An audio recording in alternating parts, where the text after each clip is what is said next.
This is pretty exciting. I've never really had the chance to just very casually talk about a brand new Nintendo game, because usually on the main channel, I'm putting out something more scripted and more put together, but I just finished Donkey Kong Bananza, and I'm just going to kind of talk about it because this might be one of the best 3D platformers I've ever played in my life, and you know, I've played quite a few of them. I've played pretty much every single Nintendo platformer out there for the most part, at least all of the main ones.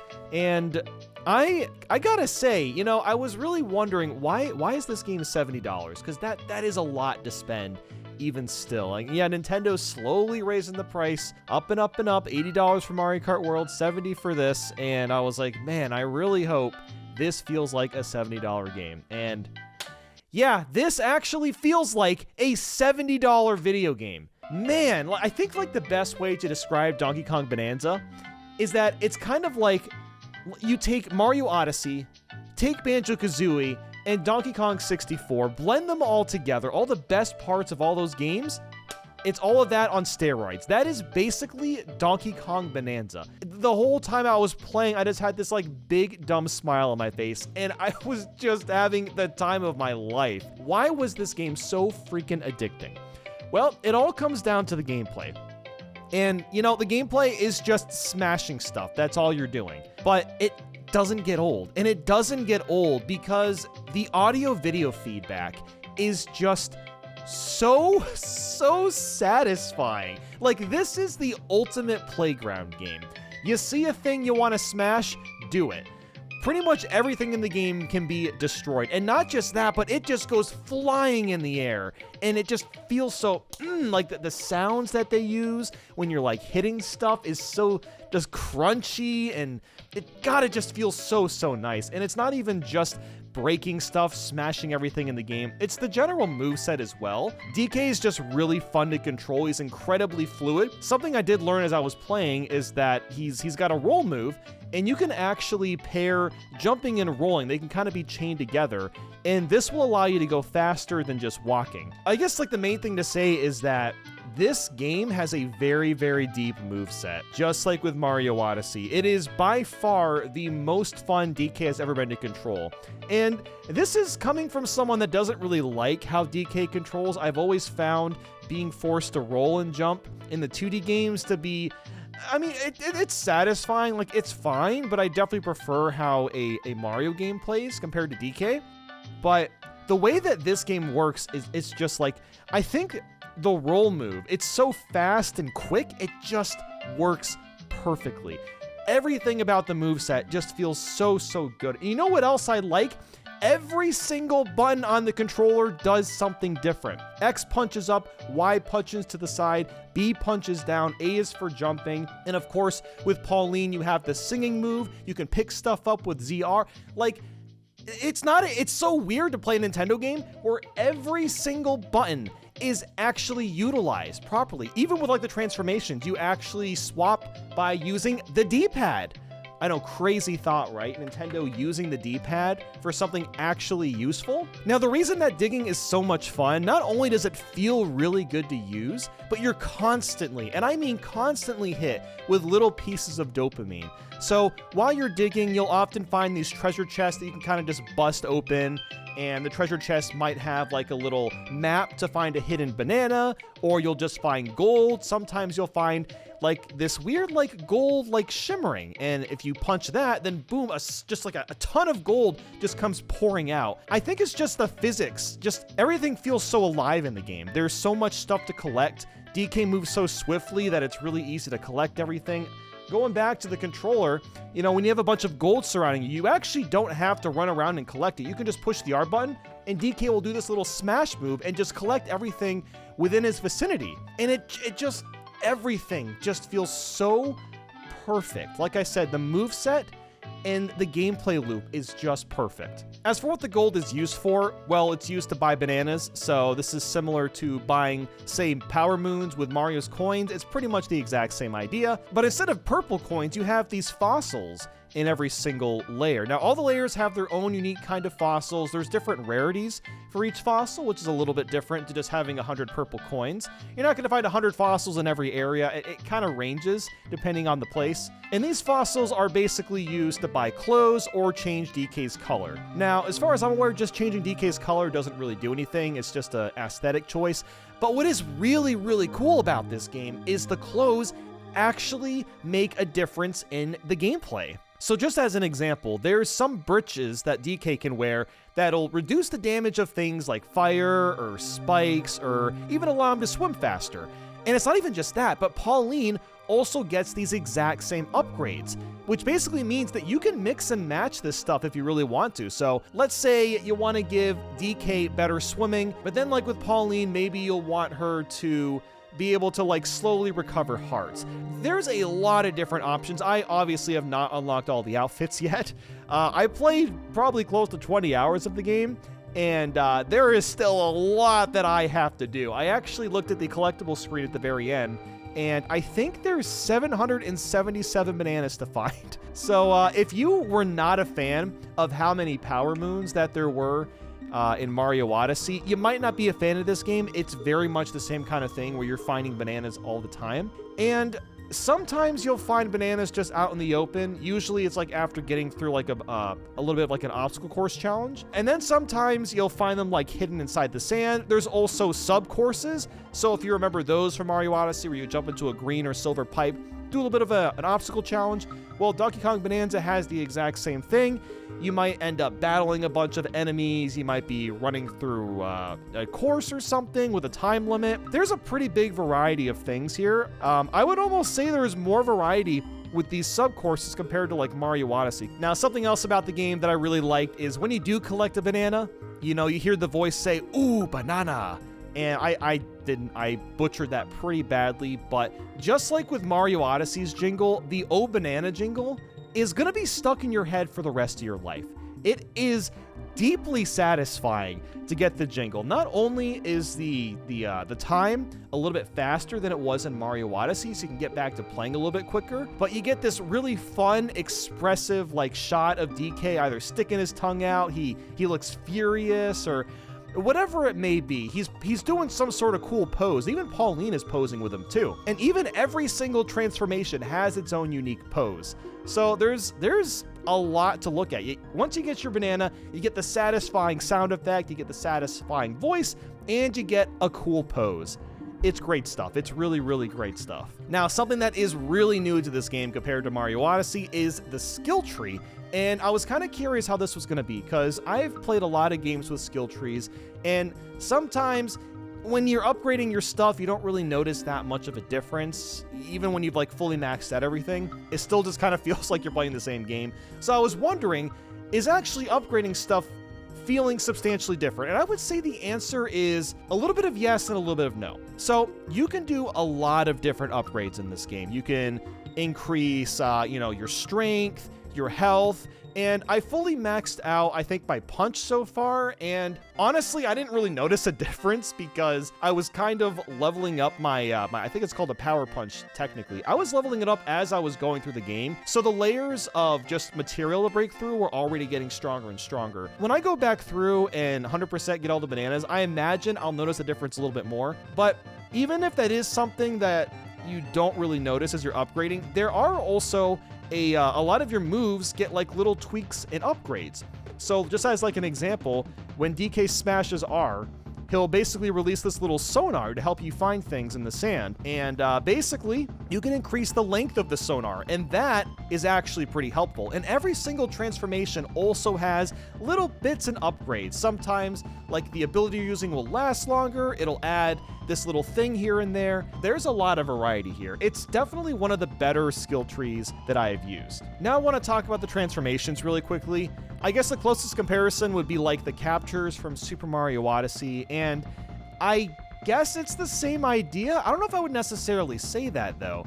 because you can kind of just use the transformations whenever you want. As long as you have enough Banergy charged up, and that's really easy to do, you just collect gold, and there's gold everywhere, then you can swap transformations on the fly, and you can even swap it while you're in the middle of a transformation. So it's really, really handy. It kind of reminds me of Bowser's Fury a little bit when you're swapping between power-ups, except the game doesn't freeze. The game just keeps playing as you're going. It's kind of like the same concept as that. Now, at this point, I am going to be talking about spoilers, so if you don't want spoilers, then pause the video, come back to it later. But yeah, now we're going to go into spoiler territory. I'm even going to talk about the final boss and stuff because it was absolutely crazy. So let's go over the transformations. So first we have Kong Bananza. Basically just makes Donkey Kong really strong. You can also charge up your punch, and there's an additional upgrade to where basically when you're in the middle of charging your punch, you have like an extra layer of defense, which is kind of cool. Then there's the Zebra Bonanza. This allows you to run faster. You can also run across thin surfaces in water. It looks absolutely ridiculous. I didn't find it to be super helpful. It was obviously, you know, used in certain levels, like when you first unlock the zebra transformation, you're going to use it to get across like certain platforms and stuff, but later in the game you don't use it as often. Now, one of my favorites honestly is the Ostrich Bonanza, and this is very similar to something like Glide-On from Mario Odyssey, where basically, you know, you'll take off, you'll start gliding, and there's even like little wind currents if you can catch that, get a little bit more height, which is nice, but over time the glide will start to slowly descend and go down. But what has been upgraded, because the best way to compare it is like through Glide-On. So if you are comparing it to that, it's kind of the same thing, but you can also drop egg bombs, which is something else you have to upgrade through the skill tree. And the egg bombs are really hard to aim with because it really does. I also love how the sound effect when you're dropping it is very, very cartoonish, but it's really hard to aim with. The bombs are pretty light, so it takes some practice to get used to, but once you get used to it, it is really, really satisfying to drop a couple of egg bombs as you drop, like, you know, dropping down. Then we have these two extra transformations that I don't think were shown anywhere, at least not officially by Nintendo. One of those is an Elephant Bonanza. So yeah, now we have two Nintendo games in the span of 2 years. We have Mario Bros. Wonder, where Mario turns into an elephant, and now Donkey Kong turns into an elephant. Can't wait for Legend of Zelda, where he turns into an elephant for some reason. It's really weird, but it is very different compared to, you know, Mario Bros. Wonder, obviously. They're completely different games. What's really cool about the elephant is he can actually suck stuff up with his trunk, and not only is this really helpful for just clearing out stuff, but it also turns into like little rocks, and you can throw those rocks. That's actually pretty cool. Just the ability to kind of just vacuum everything, that alone just feels good to do. Just seeing all of the materials get sucked up. Then the final one is a Snake Bonanza, and basically the best way to describe it is it's kind of like Spring Mario and Shadow the Hedgehog's Chaos Control combined together. And I know that sounds weird, that's because it is. But yeah, basically you're able to charge up your jumps, you're constantly bouncing around. You also have a little bit of a double jump, which is really nice. And there's a glare attack where you can kind of stop time temporarily. I don't know where that came from. The glare move just seems super random. I guess the developers wanted it to feel a little more distinct compared to the other ones. So you know what? Screw it. Give him Chaos Control, why not? But yeah, I think that's pretty much everything I have to say about the transformations. I guess something else that I found really surprising about this game is just how big it is. Oh my god, this game is so freaking big. I remember I got to sub-layer like 900 or 1000, and I'm like, okay, this has to be the end. It's not the end. It goes to sub-level 1600. So like I said earlier, basically 16 levels, and almost all of them are full packed to the brim with all sorts of secrets and things to find. This game, it's just ridiculously big. And pretty much the only level that was kind of small was there's this racing one, which I want to get into next. And it involves Diddy Kong and Dixie Kong. And I would say that's most akin to something like Ruin Kingdom or Cloud Kingdom from Mario Odyssey, where I wouldn't necessarily say it feels incomplete. It just feels like the developers didn't have any other ideas for the kingdom itself, I guess. I'm not really sure. But I do want to talk about this layer really quickly because it is really interesting. So yeah, this is the only time you really talk with Diddy and Dixie Kong. And for whatever reason, they want to do a race with you, which I find to be very funny. Is this a callback to Diddy Kong Racing because you're racing Diddy Kong? Maybe it is. And And if you think about it, Dixie Kong is in Diddy Kong Racing DS. Maybe it's a callback to both of those games. But then it gets weirder. At this point, you begin the race, and you're on Ramby, and you got these barrels next to you, and you're like, okay, hold on. Like, I was going through like a complete mind melt when this happened. Are they calling back the canceled Donkey Kong Racing game? Because for those that don't know, there was supposed to be a sequel to Diddy Kong Racing called Donkey Kong Racing, and there's one trailer for it, and you can see Donkey Kong on top of a Ramby, and the way that it looks in this game looks extremely similar to the trailer. And then the barrels on the side, it's like a callback to Donkey Kong Barrel Blast on the Wii. So random, so random. It's also really funky to control. Very, very strange to control, but it's pretty fun once you kind of get the hang of it. But I wanted to talk about that layer just because I thought it was really interesting. I'm not going to talk about every single layer, and it's actually kind of hard to do that because maybe that's another slight drawback to the game. The themes themselves are not very distinct, at least not at first. I would say probably the first 7 to 8 sublayers all kind of look the same. Like, yes, some of them are kind of cavey and foresty, but things really don't get super interesting until you get to the resort layer. And that's where it's like, okay, now the more creative themes are starting to come through. I wouldn't necessarily say it's a bad thing, but maybe it is to an extent. Like, I would even argue that like even Banjo-Kazooie or, Mario Odyssey again, those levels are more interesting aesthetically, whereas Donkey Kong Bananza, a lot of the levels really do blend together. Maybe that's a downside, but for me, it didn't really matter all that much. I thought they were different enough, but they definitely are not super distinct. Let's talk about Kid Pauline real quick. So this was really weird to get used to because, we've only ever seen Pauline as an adult. So running around with Kid Pauline, pretty strange, but I gotta be honest, after, playing through the whole game, she is very endearing, she's very sweet, and as the game goes on, she does actually develop, I guess you could call this the character arc of the game. She starts out where she's kind of scared of singing in front of everybody because to basically get the Bonanza powers, you have to talk to these elders, and the elders basically are the ones that give you these powers, but Pauline has to sing in front of them. And at first she's nervous, and then by the end, she's totally cool with it. That's pretty much the most, plot you're gonna get out of the game because there's really not much else beyond that. And I do want to talk about the performance issues because this is something that's been talked about quite a bit, but does it really matter when you're actually playing? And frankly, I didn't really care. Yeah, there definitely is performance issues. You're going to notice it a lot in the cutscenes. You're going to notice it in a few of the bosses. But I would say overall, the game runs extremely well. There's really not much to worry about. I would really only say one boss in particular, which I will be talking about at the end of this. There's really only one boss where it's like, whoa, okay, now I'm seeing the lag. But for the most part, the lag is just in cutscenes. It barely affects gameplay whatsoever, and maybe it'll bother some people, but for me, it just wasn't very frequent, and I didn't really mind that much. And I guess real quick, let's just touch on the bosses too. These are probably the weakest part of the game. I would actually say the bosses are...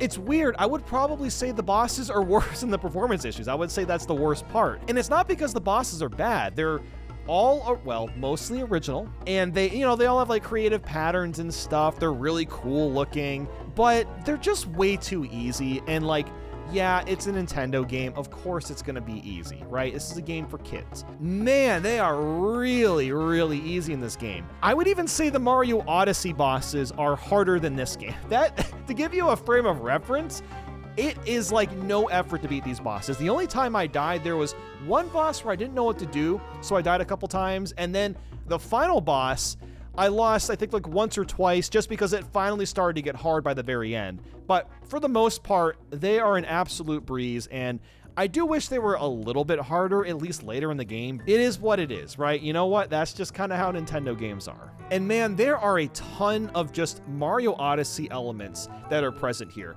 So if you're someone that didn't really like Mario Odyssey, you might like this game more. You might not really care about it because really it is so Mario Odyssey coded. The UI looks pretty much the same. The fast traveling menu works very similarly besides the lag and the 3D. And there is pinning, which is really nice, but for the most part, basically the same thing. And even the way that the cutscenes are presented, the way that everything's timed out, you can just tell that it was developed by the Mario Odyssey team. So now I want to talk about the main spoilers, and that is the final sublayer as well as the final boss, because my God, I don't know if it's my favorite Nintendo boss of all time, but it is up there as one of the most cinematic and just awesome ones. I'd say that the final area kind of reminds me of like a Kirby boss. So if you've played a Kirby game recently, like Star Allies or Forgotten Land, and you know how batshit insane those bosses can get, this is kind of the same idea. But before I go into that, I kind of just want to talk about the story just to get a bit of context. So the general story here is that Pauline and DK, they're trying to get to this thing called the Banana Diem route to grant a wish. But then Void Kong, who's the main villain that you see in all the trailers online, he wants to get there first. So basically the entire game, you and Void Kong are racing to the route. And then by the time you both get to the route, you fight Void Kong. It looks like he loses, but then out of nowhere, he just comes back. He tries to touch the route. And this is where the game goes from, okay, this is really great, to, oh my God. Because you know what happens? Void Kong gets smacked out of the air by King K. Rool. Yeah, he just comes completely out of nowhere.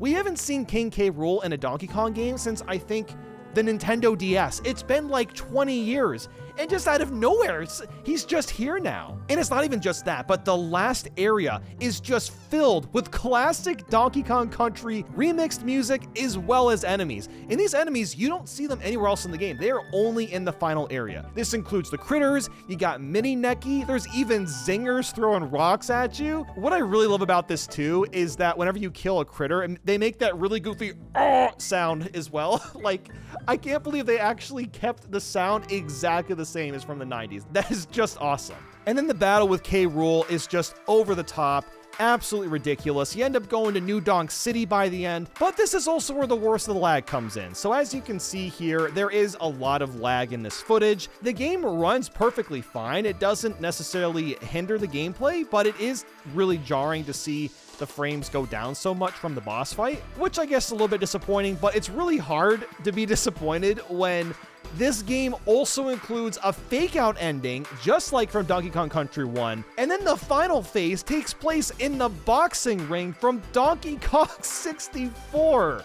Like, man, you can really tell that the developers really love Donkey Kong. I actually believe the director or producer has already gone out and said that he played every single Donkey Kong game before or during developing Donkey Kong Bananza, and you can tell because there are so many fun little nods. Like the boxing ring from DK64, who the hell would have expected that to make a reoccurrence? Yeah, I really like this game. I don't know what it's going to be like post-game going for 100%. I'm not really sure. As for the main channel, I might have a video on Donkey Kong Bananza. What I'm thinking of doing is trying to smash everything in all the sublayers just to see what it looks like at the end. Now, I don't know if I want to do that because that is going to take an absurd amount of time. I believe I heard that someone already tried to do this in the tutorial level, and it took them 3 hours. 3 hours in the tutorial to smash everything that you possibly can. Because what's really unique about the game is that regardless of where you go, unless you leave or go to a sub-level,